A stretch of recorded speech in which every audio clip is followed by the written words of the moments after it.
વલસાડમાં 52મું બાળ વૈજ્ઞાનિક પ્રદર્શન યોજાયું.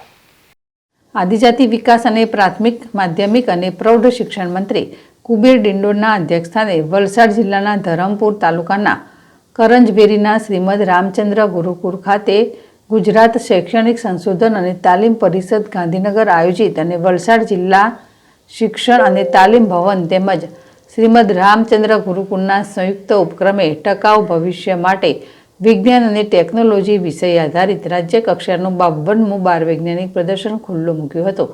પ્રદર્શનમાં વિદ્યાર્થીઓ દ્વારા 100 જેટલી કૃતિઓ પ્રદર્શિત કરવામાં આવી છે.